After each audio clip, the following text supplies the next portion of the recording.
Hello everyone, welcome to our channel Math Solution. Today I am here to studying you Maths chapter 1st of class 6 Knowing Our Numbers.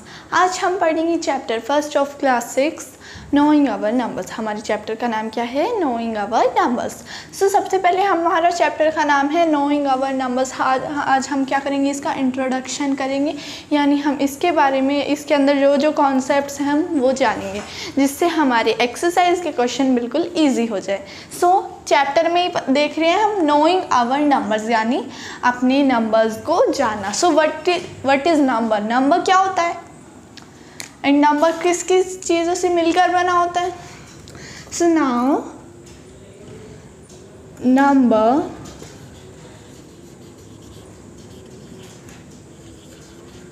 Make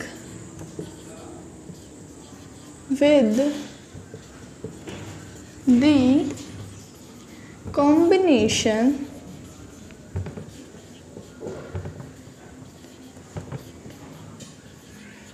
of digit,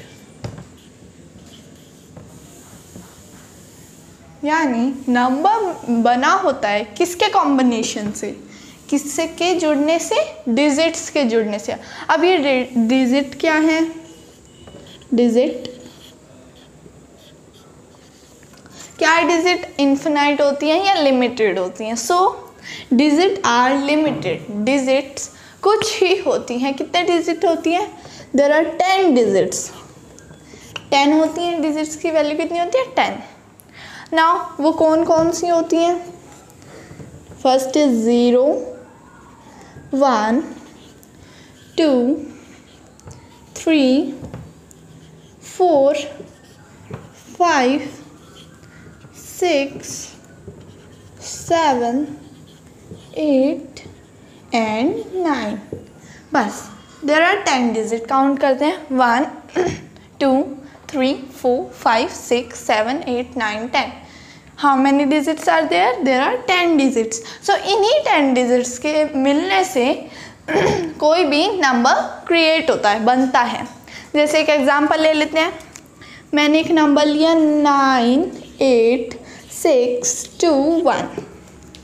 now इसमें हम देखेंगे ये एक number है. क्या ये एक number है? क्या ये डिजिट्स के कॉम्बिनेशन से बना है? क्या ये हमारी स्टेटमेंट जो है वो सही है? देखते हैं. 9 एक डिजिट है, हाँ बिल्कुल है. 8 एक डिजिट है, हाँ बिल्कुल है. 6 एक है डिजिट, हाँ है. 2 एक डिजिट है, हाँ. 1 एक डिजिट है, हाँ है. हर नंबर डिजिट्स के कॉम्बिनेशन से ही बनता है. Now how to compare the number. अब एक बात आती है कंपैरिजन ऑफ नंबर. अगर हमें नंबर्स को एक दूसरे के साथ कंपेयर करना हो, so how can we do? Let's सी.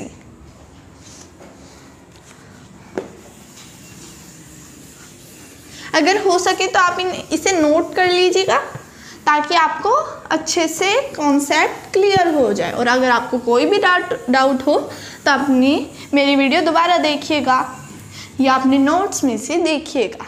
ठीक है. नाउ मैंने बोला comparison of number. How we compare the number. अगर हमें नंबर्स को कंपेयर करना तो कैसे करें? चलो एग्जांपल लेके समझते हैं.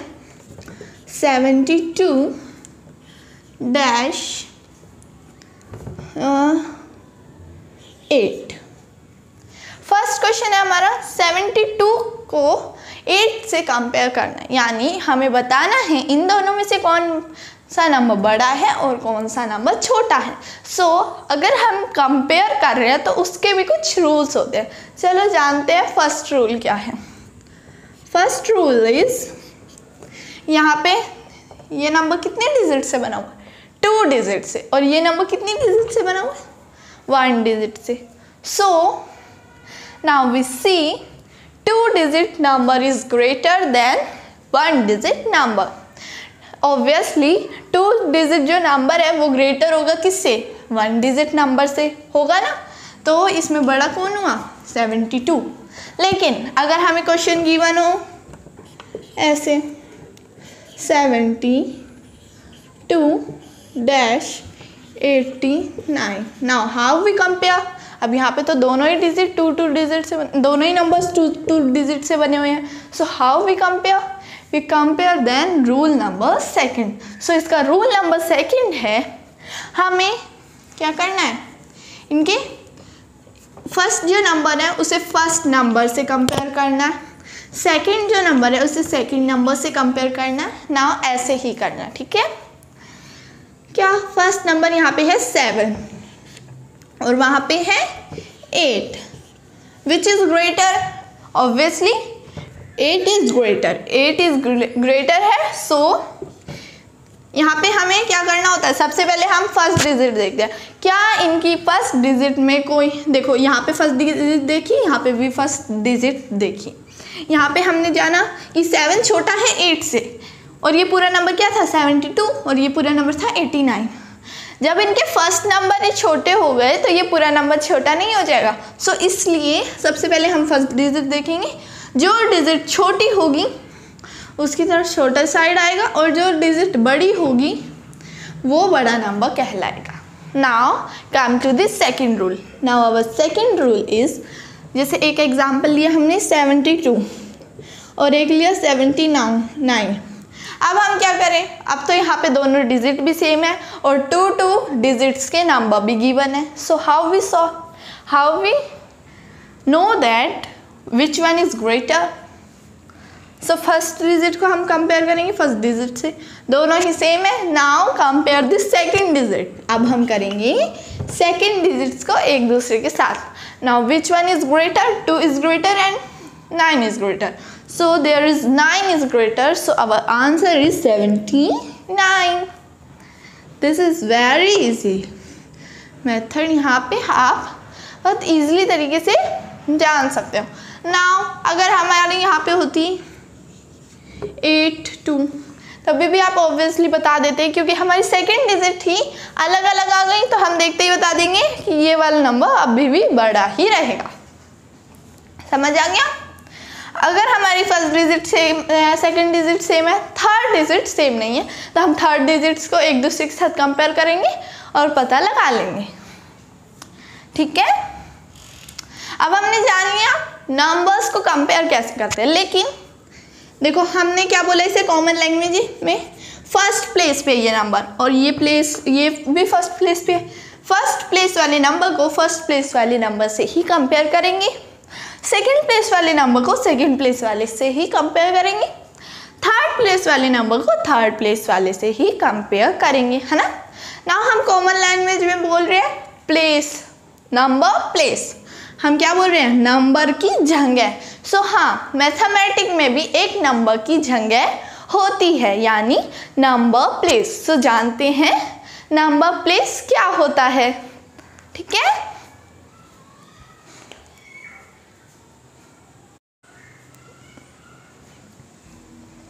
so now our next concept is place value. So what is place value? मैंने बोला था place of number. लास्ट में मैंने क्या बोला था, place of number. So place of number is called place value. हमने इसे एक नाम दे दिया, जो नाम क्या है, place value. So अब जानते हैं place value क्या होता है. हमने जान लिया कि number of place is called place value. Now अब हम पढ़ेंगे प्लेस वैल्यू, यानी 7 8 9. यहाँ पे 8 की प्लेस क्या है, यानी 8 की प्लेस वैल्यू क्या है, 9 की प्लेस वैल्यू क्या है, या 7 की प्लेस वैल्यू क्या है, वो हम कैसे जानेंगे. जैसे हमें टीचर्स लिख के देती थी, जब टीचर्स काउंटिंग लिखती थी ऊपर लिखती थी HTO, है ना, लिखती थी ना. O का मतलब होता था वंस, O का मतलब क्या होता है वंस. नाउ T का मतलब क्या होता है टेंस, एंड H का मतलब होता है 100. हमने ज़्यादातर यहाँ तक ही पढ़ा होगा, लेकिन अब हम इससे आगे भी जानेंगे. लेकिन उससे पहले एक बात बता दूँ आपको कि प्लेस वैल्यू भी अलग अलग होती है, यानी इंडियन में अलग प्लेस वैल्यू होती है और इंटरनेशनल में अलग प्लेस वैल्यू होती है. ओके, नाउ अब हम चलते हैं अपने प्लेस वैल्यू चार्ट की तरफ. ओके,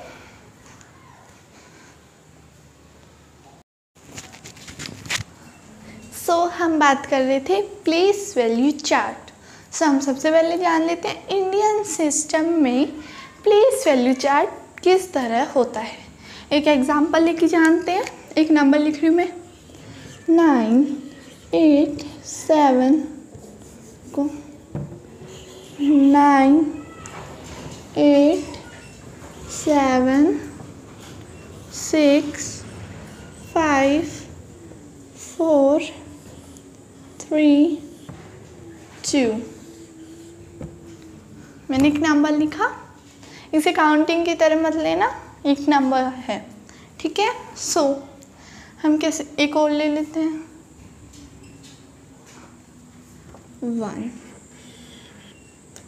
हाँ, ये एक नंबर है। अब लास्ट प्लेस, ये जो ये ना, इस नंबर की प्लेस क्या होगी, हम पढ़ते हैं वंस। हमने पढ़ा होगा वंस, टेंस, 100 तक पढ़ा होगा। अब हम उससे आगे पढ़ेंगे। ये है वंस, वंस। अब इससे अगला जो नंबर है वो क्या होगा फिर, टेंस। क्या होगा वो, टेंस। नाउ टेंस वाले नंबर से अगला क्या होगा, हंड्रेड्स।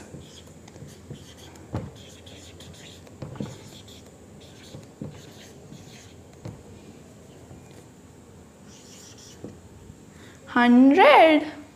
नाउ 4 से आगे 5 है, और 5 क्या होगा, हमने 1000 तक भी पढ़ा होगा, 1000। शॉर्ट फॉर्म में लिख रही हूँ आगे। अब हमें न्यूज जानने को मिलेगा कि 1000 से आगे क्या होता है, 10,000 होता है। क्या होता है, 10,000। सो 10,000। नाउ 10,000 से अगला क्या होगा, 100,000। No, wrong, this is wrong. 100,000 नहीं होगा।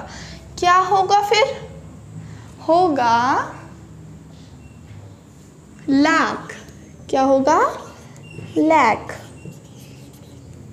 हम इंडियन सिस्टम के हिसाब से चल रहे हैं तो होगा 10,000 से आगे लाख। क्या होगा, लाख। नाउ लाख से आगे 10 लाख। 8 की किस प्लेस वैल्यू क्या है, 10 लाख। क्लियर। नाउ विच, अब हम जानेंगे 9। 10 लाख से आगे क्या होता है, करोड़। क्या होता है, करोड़।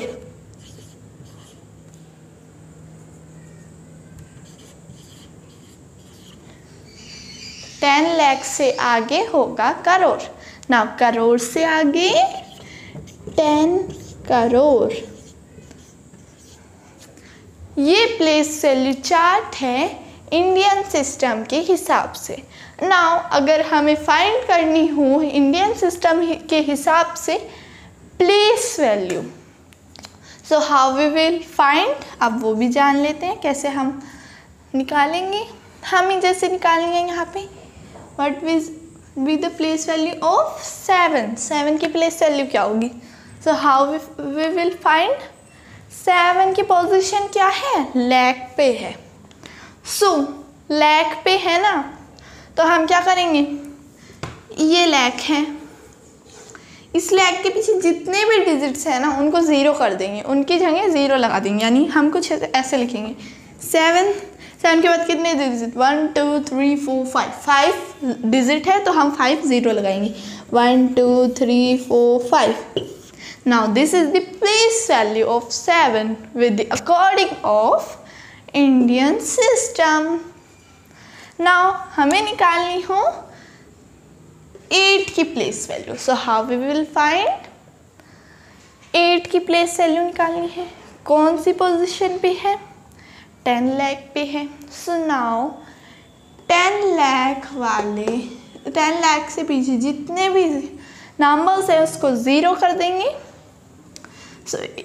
सो हो जाएगा ये, और ये 10 लाख भी पोजीशन पे है। सो हम इसे लाख वाली पोजीशन पे ये नहीं है, ये 10 लाख वाली पोजीशन पे है, तो हम इसे कैसे बोलेंगे, 80 लाख। क्या बोलेंगे, 80 लाख। 8 की पोजीशन है 10 लाख पे और 8 की प्लेस वैल्यू है 80 लाख। क्लियर? अब आपने समझ लिया कि आप इंडियन प्लेस वैल्यू चार्ट कैसा होता है, और आपने एक और बात समझ ली कि Indian place value, Indian system में हम प्लेस वैल्यू को कैसे फाइंड करते हैं। नाउ अब इंटरनेशनल सिस्टम के अकॉर्डिंग कैसे होता है मैं बता देती हूँ। 2, यही नंबर ले लेते हैं 2 वंस एज इट इज़ रहेगा इंटरनेशनल सिस्टम में। 3 भी 3 यानी टेंस एज इट इज़, 100 भी एज इट इज़, 1000 भी एज इट इज़, नाउ 10,000 भी as it is. So change is in lakh, so lakh क्या हो जाएगा हमारा 100,000 हो जाएगा। सो लैख इंटरनेशनल सिस्टम में बन गया हमारा 100,000। नाउ 10 लाख क्या होगा यानी 8 क्या होगा। सो यहाँ पे 100,000 हो गया। इससे आगे क्या होगा मिलियन, क्या होगा एक new word million, MILLION million. Now 9 यानी करोड़।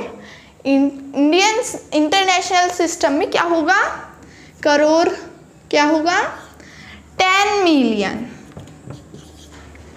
10 मिलियन। आगे होगा 100 मिलियन। समझ आ गया क्या डिफरेंस? कितने नंबर सेम रहते हैं 10,000 तक सेम रहता है सब में, इंडियन में भी और इंटरनेशनल में। उससे आगे चेंज होना शुरू हो जाता है।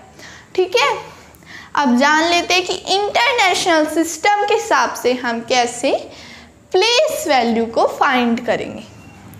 हमें फाइंड करनी है 8 की प्लेस वैल्यू। इंटरनेशनल सिस्टम के हिसाब से 8 की वैल्यू क्या है मिलियन। 8 किस पोजीशन पे है मिलियन पोजीशन पे। सो सबसे पहले अगर हमें पूछे कि 8 की पोजीशन या वैल्यू क्या है तो हम बोलेंगे million. Now what will be the place value of 8 is, उसके पीछे वाले जितने भी डिजिट्स है वो 0 हो जाएंगे। ये मिलियन पोजीशन पे तो सिंपली 8 मिलियन, 8 मिलियन। और अगर ये यहाँ पे 9 को उस पोजीशन में 10 million. So how we get, we call this 90 million because this 9 की पोजीशन है 10 मिलियन। सो हम इसे बोलेंगे 90 मिलियन। इसके पीछे वाले जितने भी डिजिट्स हैं उसे हम 0 कर देंगे। क्लियर हो गया इंटरनेशनल सिस्टम के हिसाब से भी और इंडियन सिस्टम के हिसाब से भी। अब चलते हैं अपने नेक्स्ट टॉपिक की तरफ।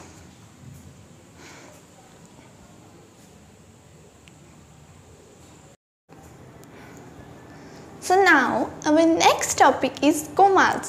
So comma क्या होता है, comma का क्या साइन होता है हम सबको पता है। comma का साइन होता है कुछ इस तरह होता है ना। Now comma, मैंने यहाँ पे comma का क्या यूज़ है प्लेस वैल्यू में या नोइंग आवर नंबर्स चैप्टर में comma का क्या यूज़ है चलो जानते हैं। हमने पढ़ा था पीछे इंडियन सिस्टम और इंटरनेशनल सिस्टम के हिसाब से प्लेस वैल्यू पढ़ा था ना। ऐसे ही कोमा में भी होता है, यानी इंडियन सिस्टम के हिसाब से कोमा में अलग होता है नंबर होता है और इंटरनेशनल सिस्टम के हिसाब से कोमा नंबर में अलग तरीके से लगता है। So how we will do जानते हैं। इंडियन सिस्टम के हिसाब से मैं एक नंबर लेती हूँ 9 8 7 6 5 4 3 2 1। ये एक नंबर है, हमें इसमें लगाना है कोमा। किसके हिसाब से? इंडियन सिस्टम के हिसाब से। सो हम कैसे लगाएंगे? सबसे पहले लास्ट 3 डिजिट। हम कुछ बच्चे क्या करते हैं यहाँ से शुरुआत करते हैं कोमा लगाने की, करते हैं ना। वैसा नहीं करना आपसे। अगर आपने वैसा करा तो आपका आंसर सही होते होते भी रॉन्ग हो जाएगा। ठीक है, ऐसे करने से हमेशा हमारा आंसर रॉन्ग ही आता है, ठीक है।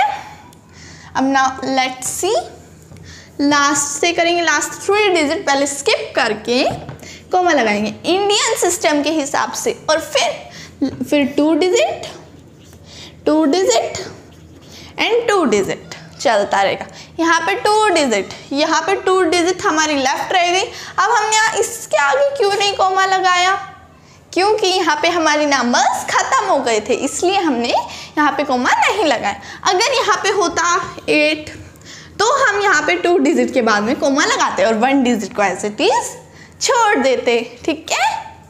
समझ आ गया, ये था इंडियन सिस्टम के हिसाब से कॉमा लगाना। नाउ सी, इंटरनेशनल सिस्टम के हिसाब से कॉमा कैसे लगाया जाता है। लेकिन उससे पहले मैं आपको एक बात बता रही हूँ, कुछ बच्चे अभी भी क्या करेंगे, यहाँ से लिखने की कोशिश करेंगे ना।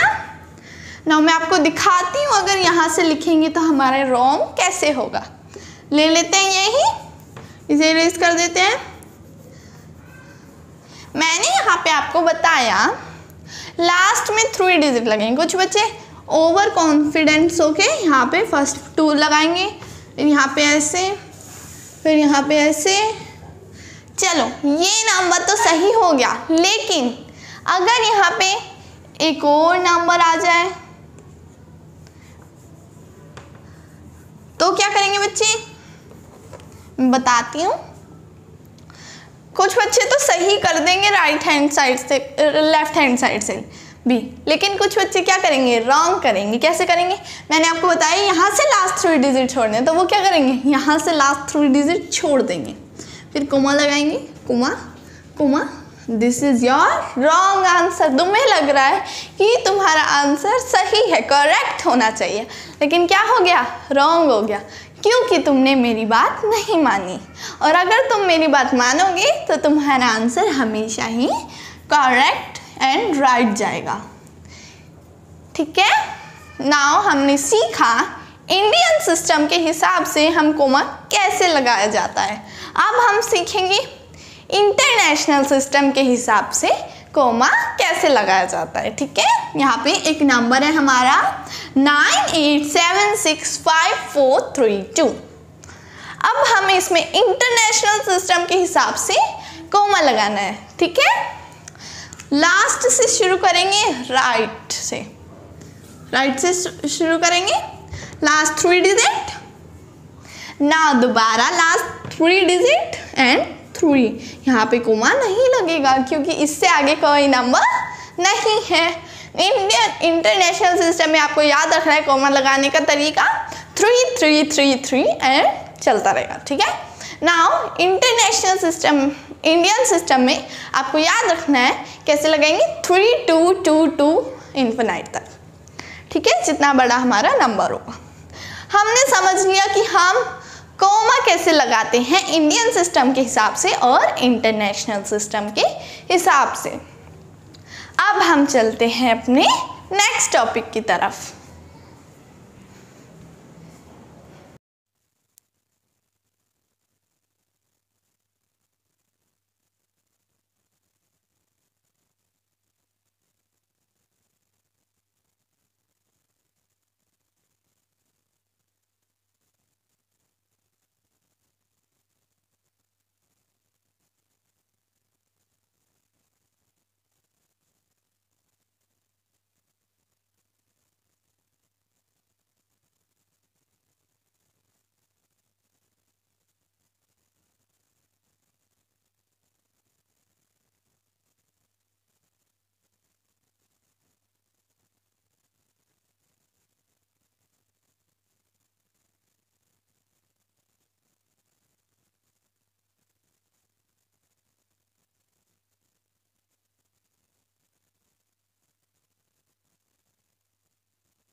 सो अब हम रोमन नंबर को ऐड कैसे करें देखते हैं। जैसे हमें ऐड करना है v और हमें ऐड करना है 20 प्लस 15, ठीक है। तो सबसे पहले 20 को रोमन नंबर में लिखेंगे 2x यानी 2 टाइम्स 10।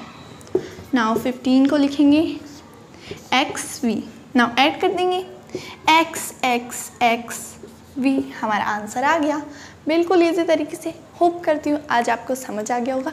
आज की वीडियो ख़त्म होती है एक थॉट के साथ। So thought of this video is mistake are proof that you are trying, यानी गलतियाँ ही एक ऐसी प्रूफ होता है जो हमें बता सकता है कि हम कोशिश कर रहे हैं। अगर हमसे गलतियाँ ही नहीं होंगी तो हम आगे कैसे बढ़ पाएंगे। यानी इसका मतलब ये है, अगर हम गलतियाँ ही नहीं करेंगे ना तो हमें कुछ सीख ही नहीं मिलेगी। यानी अगर हम गलतियाँ करते हैं तो उससे हमें एक ना एक सीख ज़रूर मिलती है, वो हमारे लिए एक ना एक चीज़ छोड़ के जाती है। और इसी तरीके से हमारे आगे बढ़ने का, सक्सेस होने का द्वार या डोर खुलता जाता है। इसलिए mistakes are proof that you are trying. Mistake, गलतियाँ ही प्रूफ होती हैं कि तुम कोशिश कर रहे हो। होप करती हूँ आज की वीडियो आपको समझ आ गई होगी। और हमारे चैनल पे न्यू हो तो लाइक शेयर सब्सक्राइब ज़रूर करना। Bye bye.